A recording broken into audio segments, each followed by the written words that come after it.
Webinaire sur les approches économiques de la formation multimodale incluant l'éthique. Donc, je me présente, je suis Tiffaine Duché. Je suis directrice du pôle digital au sein de Kerwan. Donc, Kerwan, c'est une société de conseil en formation. On a donc un pôle digital qui conçoit des formations multimodales. Et on accompagne également des entreprises à concevoir ces formations multimodales.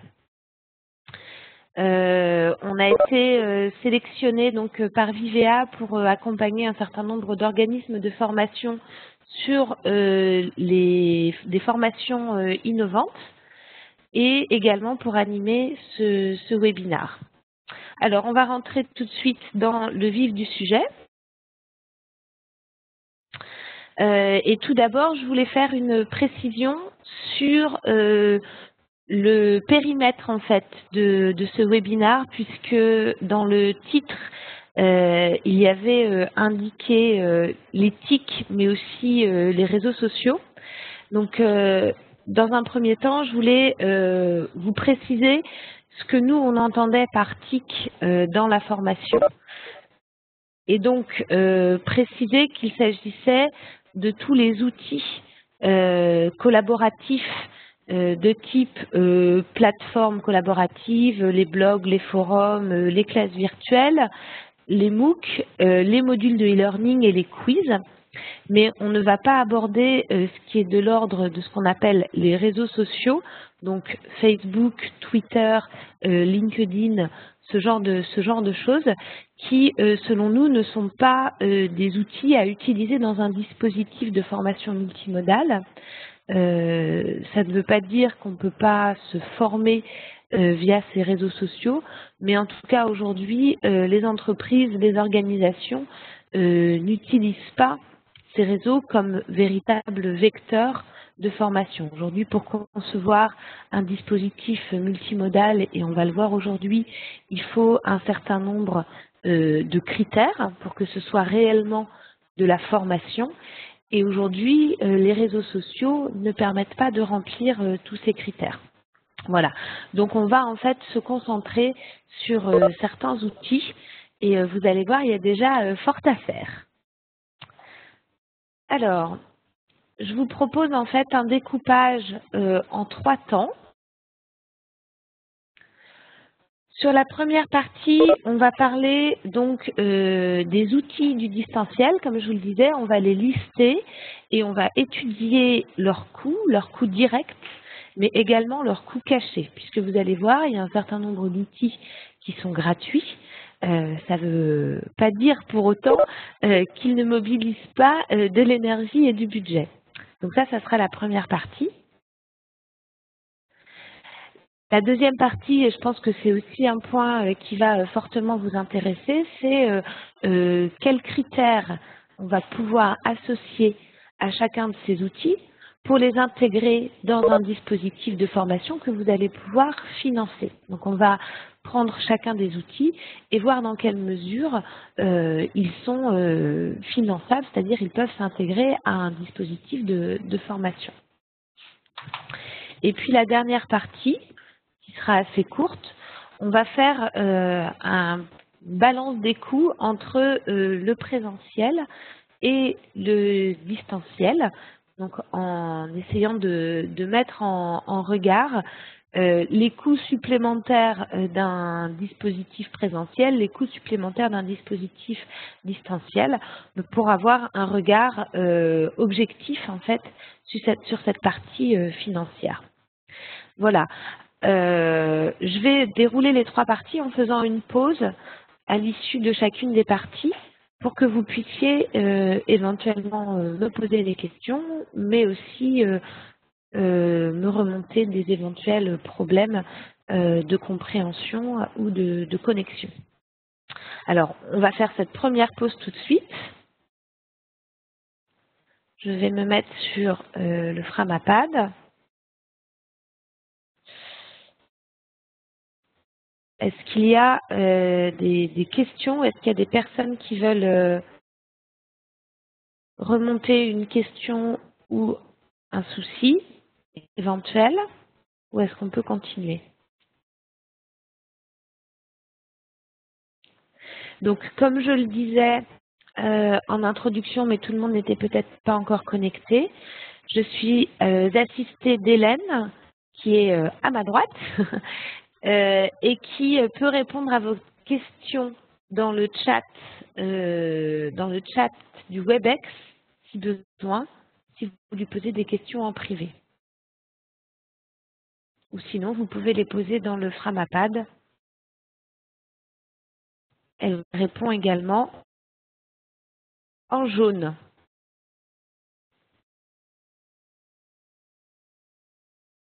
Très bien. Donc j'ai pas de retour, donc on va commencer avec donc un zoom sur 5 outils que j'ai choisi de vous présenter ce matin. Donc les modules e-learning, les quiz, les plateformes collaboratives, les classes virtuelles et les MOOC.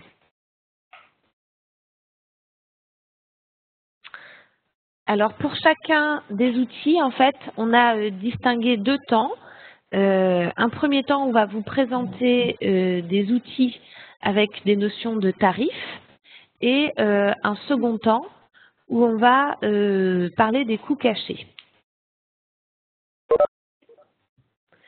Donc, sur les outils de e-learning, on a identifié des outils gratuits, des outils... Ah, il y a quelqu'un qui s'est connecté avec son son. Bonjour à la personne qui vient de nous rejoindre. On va éteindre votre micro. Voilà, c'est fait. Donc, on distingue des outils gratuits, par exemple Potoon, qui est un outil que vous pouvez télécharger gratuitement, qui va vous permettre de réaliser des animations en intégrant du son, des images, du texte. Après, on a des outils Camtasia, Captivate ou Storyline que vous connaissez peut-être de nom, qui sont des outils qu'on appelle de rapid learning, non pas qu'ils permettent de faire des modules e-learning courts, mais ils permettent de les faire rapidement, puisque en fait ce sont des outils accessibles avec un degré de formation assez court et une prise en main assez rapide. Donc c'est pour ça qu'on les appelle des outils de rapid learning. Donc là, généralement, vous avez un mois d'essai gratuit et après des licences qui sont payantes. Donc vous avez le prix sur la frise chronologique. Alors je ne sais pas si je peux annoter. Voilà. Je vais mettre du jaune. Voilà, donc à chaque fois ici, vous avez une frise qui vous présente sur une ligne de prix en fait les différents outils du moins cher voire gratuit au plus cher. Donc effectivement sur la partie e-learning vous pouvez bien sûr donc soit acheter des outils complètement gratuits, soit acheter des outils qui sont gratuits dans un premier temps auxquels vous allez ensuite pour lesquels vous allez ensuite dans un second temps acheter une licence, soit bien sûr faire appel à un prestataire pour réaliser ce module. On vous a mis un coût initial pour un module de 20 minutes auprès d'un prestataire qu'on a évalué aux alentours de 6 000 €. Voilà pour cette partie coût. Ça, ce sont les coûts d'achat. Après, il y a bien sûr des coûts cachés.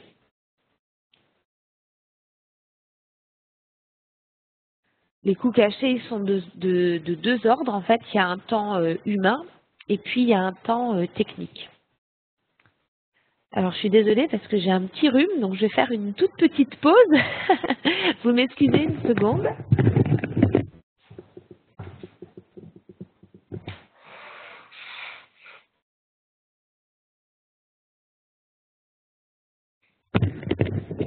Voilà, ce sont les joies du direct, n'est-ce pas? Donc effectivement, on a un coût humain qui est pas négligeable hein, pour ces outils de création de modules e-learning. Là, on vous a défini du temps pour bien sûr définir des objectifs pédagogiques et choisir l'outil.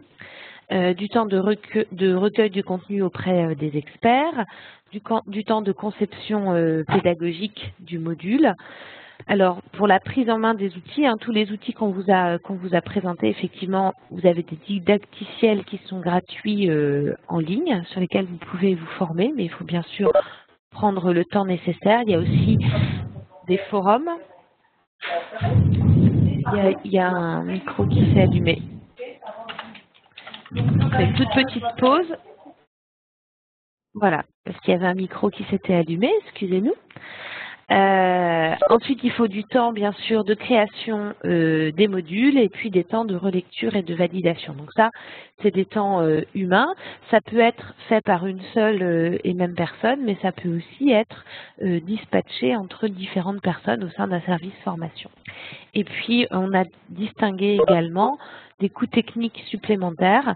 Voilà, si vous voulez faire de la création graphique, si vous voulez diffuser les modules via une plateforme.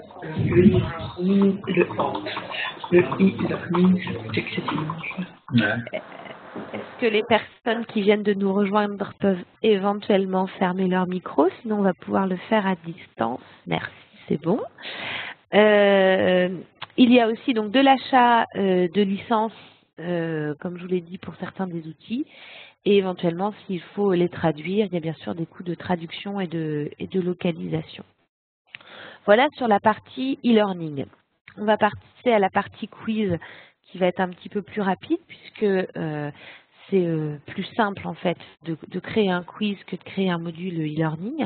Donc là aussi, hein, même schéma, vous avez des outils gratuits comme Google Forms, vous avez des outils gratuits avec des options payantes et vous pouvez également les réaliser avec un prestataire. On vous a mis différents outils. On ne va pas rentrer dans le détail parce que là, on n'a pas forcément le temps. Mais si vous avez des questions sur ces différents outils, on pourra tout à fait y répondre. Sur le temps caché, on a repris les mêmes rubriques que sur les modules e-learning, puisque là aussi, il y a du temps d'organisation du projet, de recueil auprès des experts, de conception pédagogique pour bien formuler les questions, de prise en main de l'outil avec peut-être des phases de test et bien sûr de la relecture. Sur les outils gratuits, en fait, vous pouvez avoir un outil gratuit, mais dans lequel vous allez être limité, soit en termes de nature de questions, si vous voulez faire des questions plus originales, soit en termes de personnes auprès desquelles vous pouvez envoyer ce quiz, soit des limites au niveau du reporting, c'est-à-dire la manière dont vous allez avoir accès aux réponses des participants. Et comment vous allez pouvoir analyser justement ces réponses. Donc ça va être toute la différence entre les versions gratuites et les versions payantes. Sachant qu'on peut quand même faire beaucoup de choses dans les versions gratuites, bien sûr avec un temps de prise en main qui varie selon votre sensibilité initiale à ce type d'outils. Je continue sur les plateformes collaboratives. Donc, les plateformes collaboratives, dans un dispositif de formation multimodale, il convient de préciser que ce n'est pas un outil qu'on peut utiliser seul. C'est-à-dire que c'est un outil que vous allez associer à une autre modalité de formation, que ce soit une formation présentielle ou que ce soit une formation e-learning, mais on recommande fortement qu'il y ait une partie animée, soit en présentiel principalement, pour mettre en place une plateforme collaborative. Une plateforme collaborative toute seule ne peut pas constituer, selon nous, un dispositif de formation multimodale complet. Alors là aussi, on a identifié des outils gratuits comme Google Drive et puis des outils gratuits avec des options payantes. Là aussi, alors vous les connaissez peut-être, Yammer, Whaler, Exoplatform. Et puis, il y a aussi des plateformes payantes comme Knowledge Plaza ou Udl. Donc, ces plateformes ont toutes en fait des fonctionnalités plus ou moins communes qu'on peut lister. Sur ces plateformes, vous allez bien sûr pouvoir partager un document, le partager avec d'autres, mais aussi co-construire à plusieurs un document. Vous allez pouvoir organiser des forums thématiques, par exemple. Vous allez pouvoir mettre en place une foire aux questions. Vous allez pouvoir mettre en place cette foire aux questions de manière synchrone ou asynchrone, c'est-à-dire les personnes peuvent poser leurs questions sur une durée d'une à 2, 3 semaines, ou alors vous pouvez donner rendez-vous aux personnes à un créneau bien spécifique pour répondre à leurs questions en direct. Vous pouvez aussi organiser des sondages. Voilà. Nous, on recommande la mise en place de plateformes collaboratives au sein d'un dispositif multimodal, généralement dans les intersessions, c'est-à-dire entre entre deux formations présentielles, pour que les participants puissent aller partager sur les thématiques abordées. Là aussi, il y a des coûts cachés, puisque, et on va le voir dans la deuxième partie, une plateforme collaborative ne peut pas vivre toute seule. Il va vraiment falloir l'administrer, donc avec une personne derrière qui va organiser organiser déjà la définition des différentes rubriques de la plateforme, quelles fonctionnalités vous voulez mettre en place, quelles onglets thématiques vous voulez ouvrir, et puis après, durant la période d'intercession, répondre aux questions des participants, faire vivre la plateforme, assister éventuellement les personnes. Donc ça, c'est toute la partie temps humain. Et puis après, il y a des coûts supplémentaires en fonction de la solution que vous avez choisie, qui vont vous permettre d'accéder à des fonctionnalités plus avancées ou alors d'acheter de l'espace de stockage supplémentaire. Voilà sur les plateformes collaboratives. On va passer aux classes virtuelles. Toujours le même schéma. Vous avez des outils gratuits et puis des outils avec des licences et puis des outils, on va dire, premium. Donc là, ça peut être très variable au niveau des coûts. Là, il va falloir faire des choix. Pour sélectionner l'outil qui vous correspond le mieux, par rapport, il va falloir identifier les besoins et je dirais les prérequis de chacun des utilisateurs. Donc là, par exemple, aujourd'hui, on utilise le WebEx sur lequel vous avez pu tous vous connecter à partir, on a pu vous inviter à partir de votre adresse mail traditionnelle. Il y a certains outils sur lesquels il faut créer des profils spécifiques. C'est pareil pour les classes virtuelles. Donc voilà, ça fait partie des choix qui vont vous permettre de déterminer l'outil qui va être le plus adapté.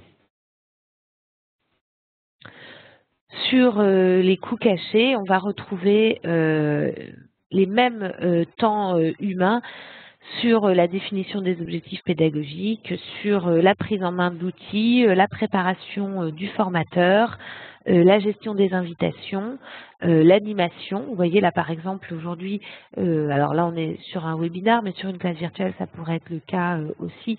On est deux pour animer, pour qu'il y ait bien une personne qui puisse partager le contenu et une personne qui puisse répondre aux utilisateurs si besoin sur le fond ou sur la partie technique. Donc tout ça, c'est des choses à prendre en compte dans l'enveloppe budgétaire du dispositif. Et puis là, pareil, des possibilités d'acheter en fait des fonctionnalités supplémentaires en option. Dernier outil que je voulais partager avec vous ce matin, c'est les MOOC. Alors les MOOC, on en entend beaucoup parler. Dans MOOC, normalement, hein, vous savez que l'un des O de MOOC, c'est open, ça veut dire gratuit. C'est un petit peu usurpé, on va dire, comme appellation, puisque même si aujourd'hui vous pouvez vous inscrire gratuitement à un MOOC, concevoir un MOOC, ce n'est pas gratuit. Donc ça peut être gratuit pour l'utilisateur, et encore dans une certaine mesure, puisqu'on se rend compte aujourd'hui qu'il y a des MOOC qui sont gratuits pour partie, et pour avoir une certification, il faut payer à la fin. Mais en tout cas, pour l'utilisateur, il y a certains MOOC gratuits. Vous pouvez accéder à des MOOC gratuitement sur les plateformes qui sont indiquées ici en haut. Ah, pardon. Ici, en fait, sur ces plateformes-là, vous pouvez accéder et vous inscrire à des MOOC gratuitement. Si vous voulez créer un MOOC dans le cadre d'un dispositif de formation multimodale, il vous faut une plateforme. Donc c'est pour ça qu'on vous a mis un exemple là avec Neodemia qui vous permet en fait de mettre à disposition du contenu. Et là, cette plateforme, elle va être payante. Donc on a aussi distingué les MOOC, les Cook et les SPOC. Donc un MOOC, effectivement, c'est un contenu en ligne qui va être accessible à tout le monde et gratuit. Un Cook, c'est pour le C de corporate. Donc là, on va être sur une entreprise qui va communiquer via un dispositif de formation, mais avec une vocation plus ou moins commerciale. Et puis les SPOC, là, on est sur du spécifique et sur du privé. Donc c'est le S et le P. Et donc là, on va être sur quelque chose de restreint, donc de privé. Et en fait, finalement, le SPOC, ça s'apparente ni plus ni moins qu'à un module de e-learning puisqu'il est spécifique et privé.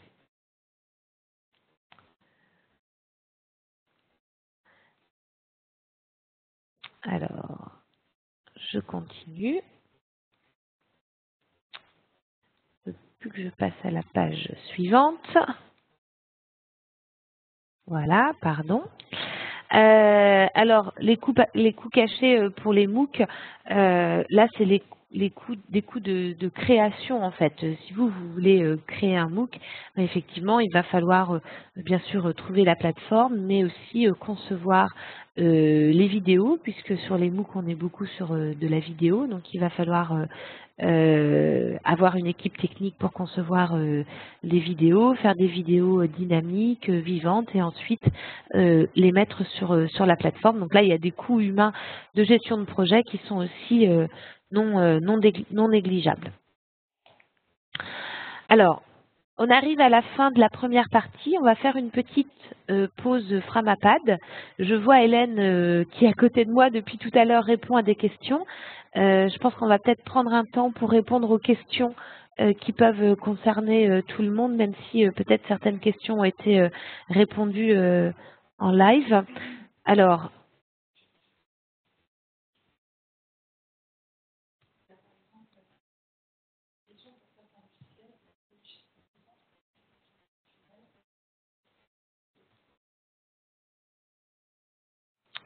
je vais aller voir.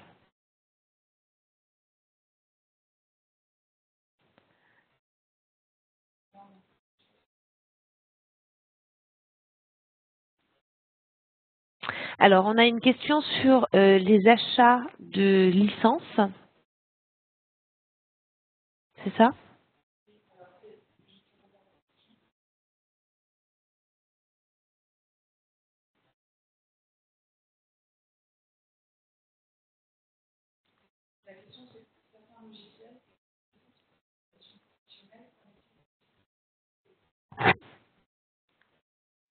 Alors, je vais noter la question pour tout le monde. Ah, peut-être pas en jaune. Ouais, tu peux la mettre sur le tableau blanc. On va faire une petite séance de questions-réponses sur le tableau blanc. Donc sur le tableau blanc que vous devez voir, vous avez la possibilité éventuellement de noter vos questions. Les participants peuvent noter ou pas sur le tableau blanc? Et pourquoi toi tu peux pas?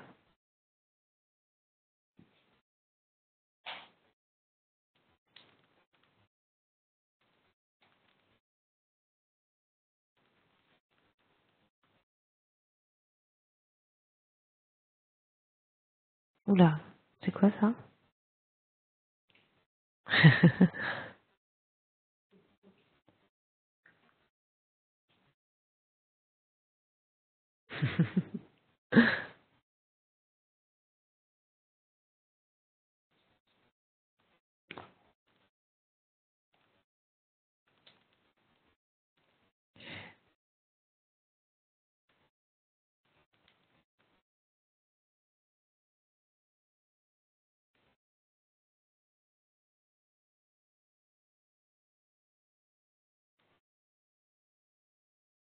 Alors, ça y est, je l'ai. Ouais. Je la comprends pas cette question. Alors, il y a quelqu'un qui m'a posé une question. Ah, on peut pas la coller. Alors, je ne sais pas si vous voyez dans le chat, sur la droite de votre écran, pour certains logiciels, donc c'est Marie qui a posé la question, pour certains logiciels, il faut une licence pour une utilisation professionnelle. Qu'en est-il des outils que vous proposez? Je ne comprends pas votre question. Puisque les outils qu'on propose, c'est les logiciels dont on a parlé, donc effectivement pour lesquels il faut une licence. Alors, ce que je vous propose, Marie, c'est de préciser peut-être votre question dans le chat.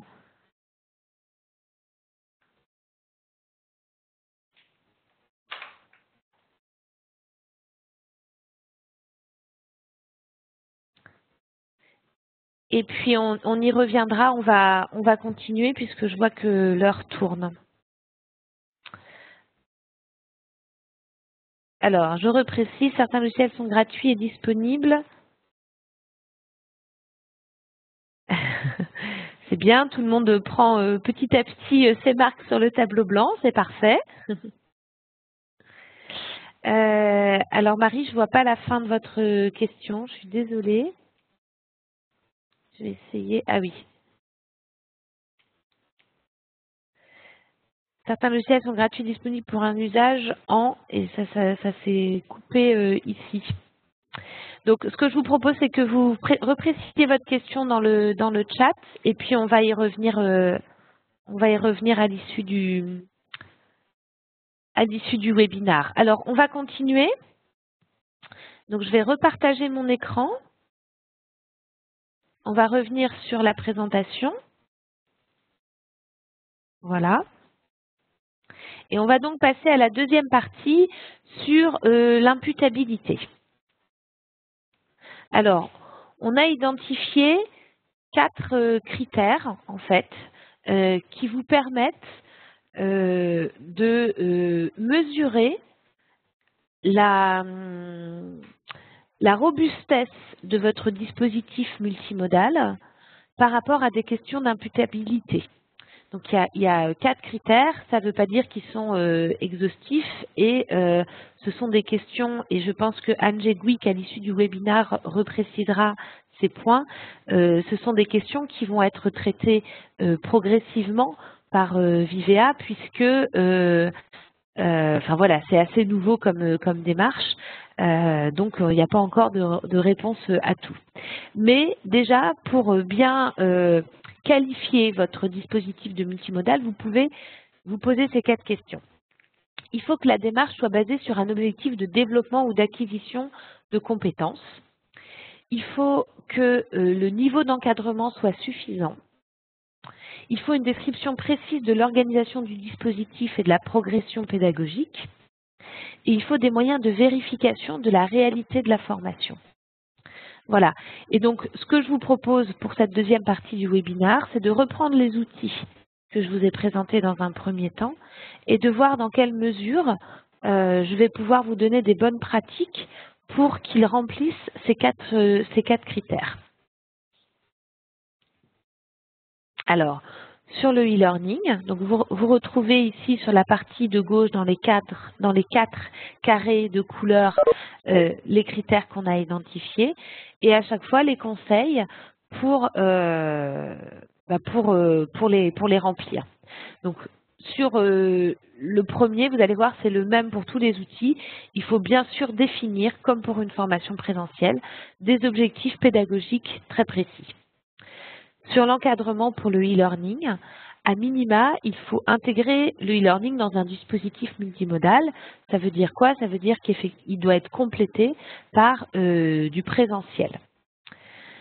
Et s'il n'est pas complété par du présentiel, il faut en tout cas qu'il y ait la possibilité d'avoir un tuteur à qui on peut poser des questions en parallèle de la mise à disposition du module e-learning ou à l'issue de celui-ci. Sur le troisième point, il faut bien sûr identifier les étapes d'apprentissage, c'est-à-dire que dans un module e-learning, vous allez bien sûr préciser les différents chapitres et montrer à l'apprenant sa progression au sein du module.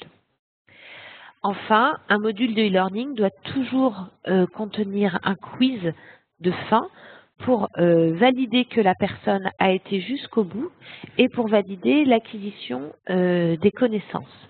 Donc là, l'idéal, c'est bien sûr d'avoir une remontée d'informations dans une plateforme, donc avec un back-office qui vous permet d'avoir un reporting sur l'état des connexions et les scores au quiz de chacun des participants. Voilà. Avec ces différents critères, vous pouvez intégrer un module de e-learning au sein de votre dispositif multimodal.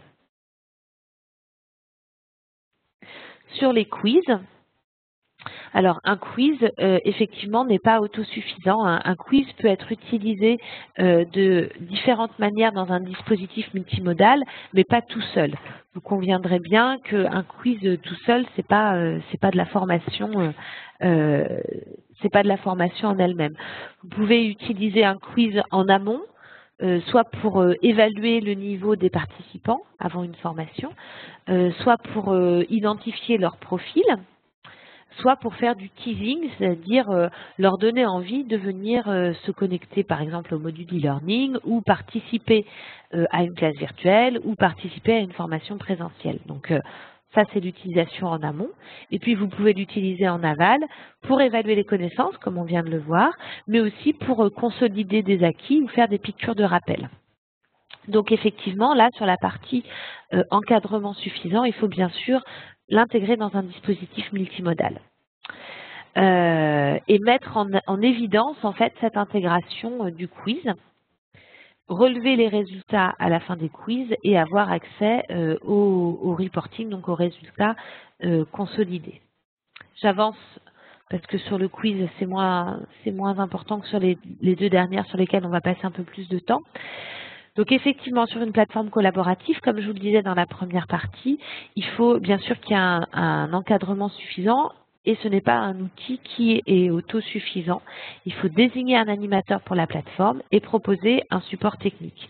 Vous ne pouvez pas mettre à disposition une plateforme collaborative et imaginer que les gens vont y aller tout seuls. Il faut vraiment un accompagnement.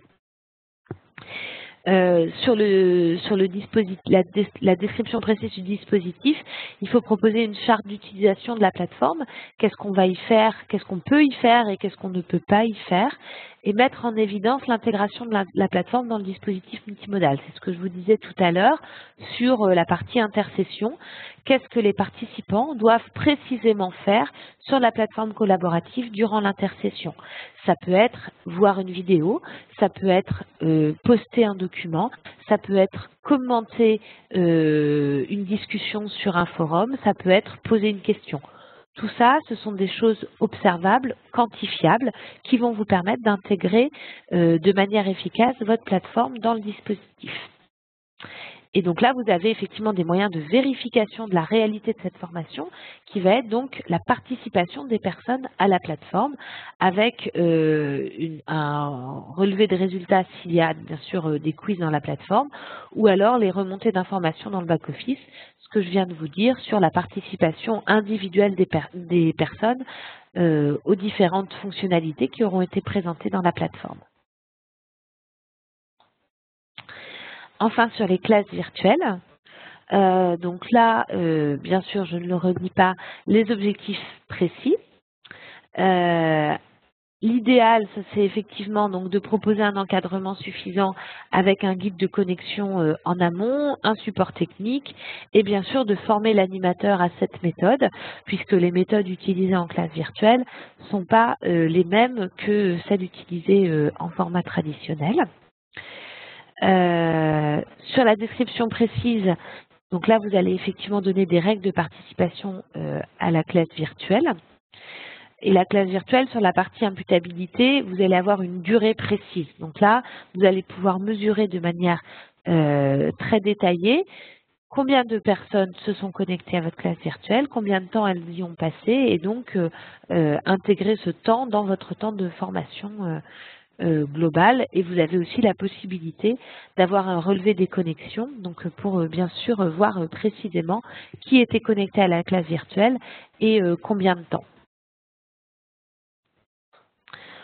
On arrive donc à la fin de la deuxième partie. On va refaire un petit point sur le Framapad s'il y a eu des questions. Je me tourne vers Hélène pour savoir.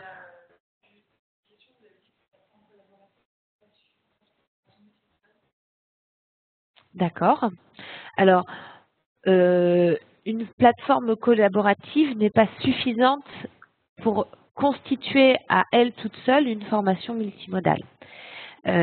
Si vous mettez juste une plateforme collaborative en ligne et avec des objectifs pédagogiques, ce n'est pas suffisant pour qu'il y ait vraiment un transfert de compétences et une montée en compétences des participants. Il faut que ça soit animé, complété par un apport de contenu qui peut se faire en formation traditionnelle, qui peut se faire en module e-learning, qui peut se faire en classe virtuelle. Mais la plateforme collaborative en elle-même est un outil associé à un dispositif multimodal, il ne peut pas être un outil unique. Pour toutes les règles d'imputabilité, notamment qu'on vient de voir. Est-ce qu'il y a d'autres questions?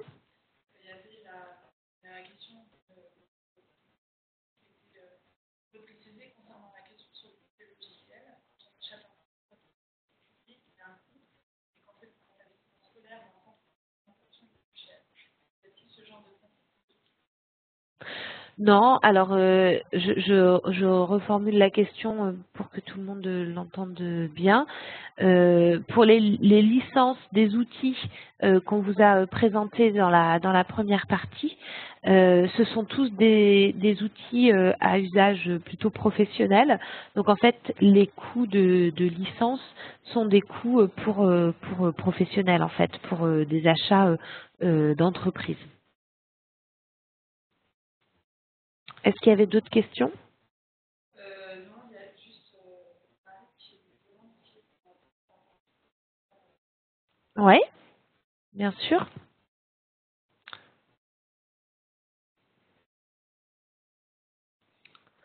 Alors, là, j'ai partagé le Framapad.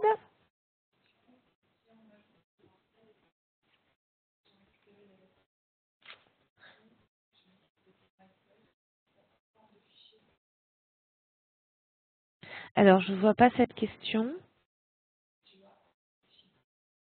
Ah oui. Alors, si l'on ajoute du présentiel. Alors, vous avez dit qu'une plateforme collaborative n'était pas suffisante dans une formation multimodale. Pourquoi? Très bien. Si on ajoute du présentiel, et pour le quiz, peut-on récupérer des réponses sous format fichier? Alors là, il y a deux questions. Je vais y répondre. Si on ajoute du présentiel, bien évidemment, la plateforme collaborative est un excellent outil complémentaire, puisque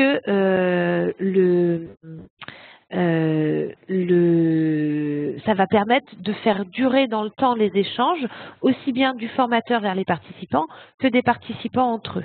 Donc, pour ça, c'est vraiment un excellent outil. Pour les quiz, peut-on récupérer les réponses sous forme de fichiers? Je dirais ça dépend des outils.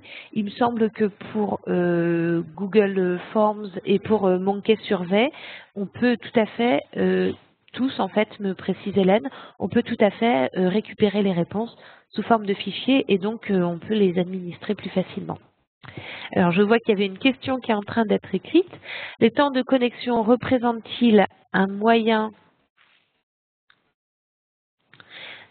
d'imputabilité? En fait, le temps... Alors, je vois que la question est en train de s'écrire. Ou faut-il vraiment monter?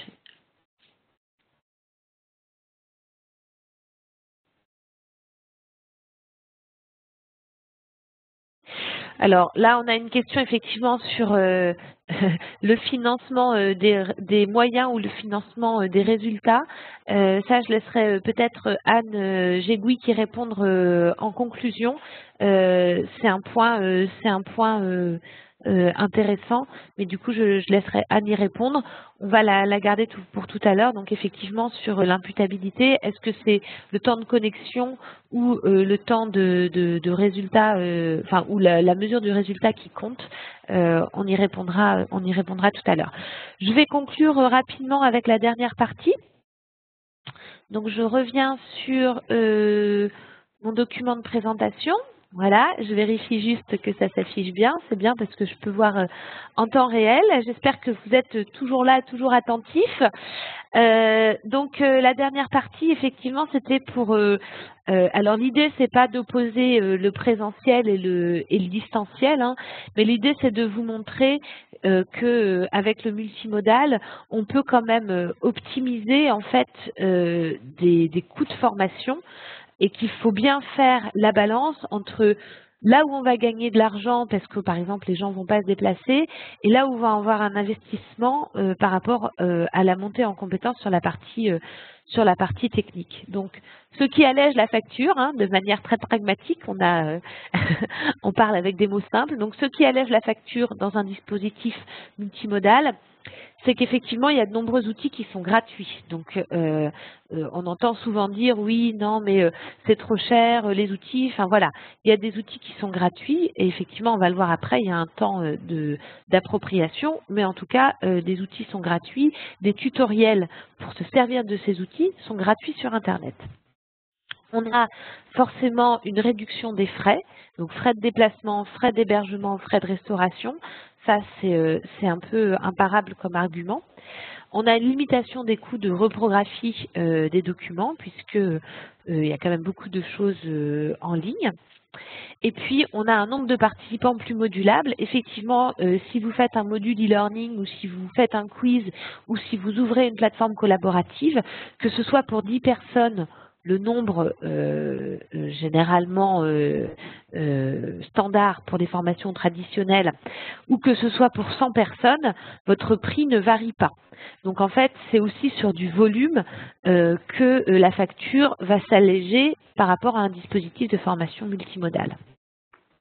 Après, et vous l'aurez bien compris, j'espère, par ce webinaire, il y a des choses qui sont incontournables pour que la facture s'allège véritablement et il y a des coûts d'investissement. Qui dit investissement dit, au départ, ça ne va pas forcément être plus rentable, mais c'est dans la durée qu'il faut mesurer cet investissement.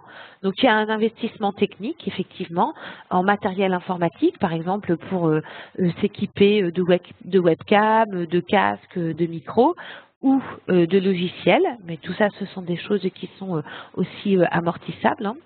Il y a un investissement humain qui est non négligeable, un temps de montée en compétences, mais aussi un temps d'acculturation, d'évangélisation, de promotion, voilà, de vulgarisation de tous ces outils auprès de vous, auprès des gens avec qui vous travaillez, auprès de vos clients, auprès de vos interlocuteurs. Donc ça, c'est du temps, c'est de la patience, c'est de la pédagogie. Ça ne se fait pas en une fois, c'est du test, c'est de l'erreur, c'est voilà, il faut y aller progressivement et garder sa motivation à son comble. Et puis aussi un temps humain pour entretenir la motivation dans le temps, puisque effectivement, sur un dispositif multimodal, quand on ouvre une classe virtuelle ou quand on ouvre une plateforme collaborative, il faut maintenir la motivation des gens dans le temps. C'est pas la même chose que quand on a des personnes en salle et qui sont de toute façon dans la salle jusqu'à 18 heures et qui n'ont pas le choix que d'écouter la formatrice. Là, il va falloir trouver des leviers dans la manière de concevoir le dispositif qui va permettre de maintenir cette motivation dans le temps. Et donc là, c'est aussi un investissement parce que c'est un accompagnement humain. Donc là, le temps de formateur que vous n'aurez pas en salle, bah, peut-être qu'il va comment dire, être plus court. Au lieu d'avoir 8 heures sur une journée, on va peut-être avoir 1 heure par semaine pour assurer cet accompagnement en ligne. Voilà, il est 12h16. 17. On va faire donc une dernière série de questions. Je vais retourner sur le Framapad.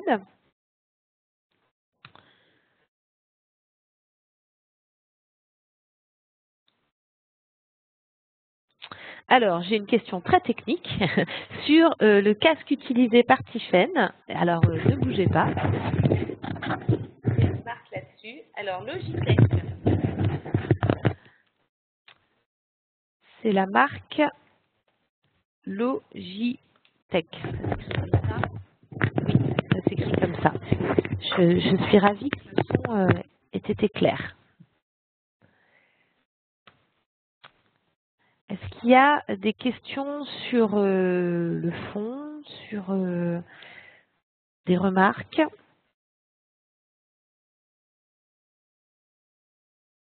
Vous êtes encore là?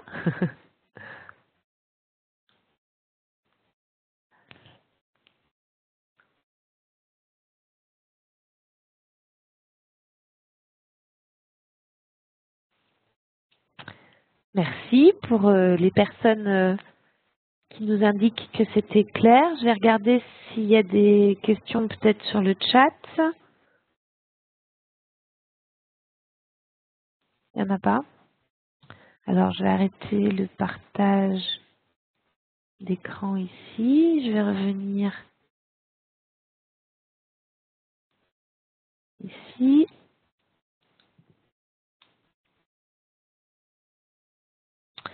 Alors, je vais du coup repasser peut-être la main à Anne. Bonjour Anne. Est-ce que tout le monde m'entend? Alors moi j'ai un casque iPhone, donc ça sera peut-être moins clair que celui de Tiffaine. Oui, donc déjà je voulais remercier Tiffaine et Hélène pour l'animation de la webconférence. J'avais en effet un élément à vous donner, c'est que sur l'imputabilité, Tiffaine a dit qu'elle me passerait la parole. Donc en fait, ce qu'on peut dire, c'est que tout ce qui est formation FOAD, hein, c'est quand même depuis la circulaire du 20 juillet 2001, c'est un dispositif qui est autorisé en fait en termes d'imputabilité. Ce qu'il faut noter, c'est qu'avec la loi du 5 mars 2014, en fait, l'action de FOAD, elle a été reprécisée et elle rend un certain nombre de mentions obligatoires sur le programme. Je vous les cite pas parce qu'en fait, on va faire une communication là très prochainement sur le sujet et donc vous aurez les éléments par écrit. Mais ce qu'il faut noter quand même avec la loi du 5 mars 2014, c'est qu'en fait, ce qui va être vraiment important, c'est l'assiduité qui va pouvoir être vérifiée pour pouvoir justifier de la réalité de l'action FOAD. Donc en fait, ça reprend un peu ce qu'a dit, enfin ça reprend totalement même ce qu'a dit Tiffaine, c'est que l'important dans l'élaboration de formation avec des TIC, c'est le scénario pédagogique. Et en fait, on voit bien que le cœur du dispositif, c'est l'objectif qu'on vise avec le présentiel, et on va réfléchir en fait, à avoir la valeur ajoutée du distanciel pour le stagiaire. Et c'est là en fait qu'il faudra dans le scénario pédagogique montrer en fait ce que l'intérêt des temps à distance apportera par rapport au temps en présentiel. Voilà. Donc on est moins sur la connexion, je veux dire sur les temps de connexion, que sur finalement l'assiduité du stagiaire. Alors on vous communiquera, du coup ça veut dire que les pièces justificatives vont changer puisque c'est pas tant finalement le temps de connexion qui peut valoir de pièces justificatives, mais peut-être plutôt une attestation d'assiduité avec des travaux qui auront été pensés, c'est ce que disait par exemple Tiffany tout à l'heure, c'est-à-dire que c'est pas un quiz pour un quiz, c'est comment le quiz, on va vérifier à travers le quiz que les travaux ou je sais pas, la théorie qui aura été transmise aux participants avant est acquise. Enfin, voilà, il va falloir réfléchir dans son scénario pédagogique à la valeur ajoutée et aux moyens de vérifier que le stagiaire en fait a bien appris ou s'est approprié un certain nombre d'éléments visés dans l'objectif de formation. Donc, bon là je suis un peu succincte, mais la communication va pas tarder, voilà, sur ces éléments. Et puis c'est aussi le travail que vous faites là, à travers l'expérimentation qui va nous permettre, on est en amélioration continue, hein, qui va nous permettre aussi d'améliorer aussi nos systèmes de pièces justificatives, de financement.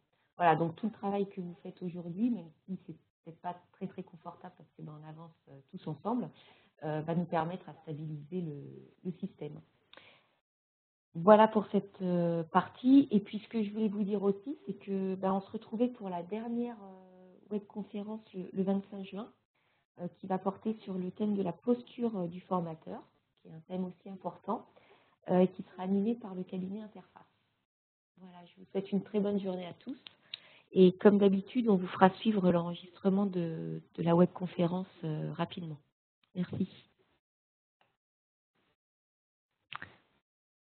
Au revoir, bonne fin de journée à tous. Je ne sais pas si vous m'entendez encore. Eh bien, je vous souhaite une bonne fin de journée et je suis à vos dispositions si vous reste des questions. Et effectivement, on vous enverra l'enregistrement. Merci à tous, bonne fin de journée, au revoir.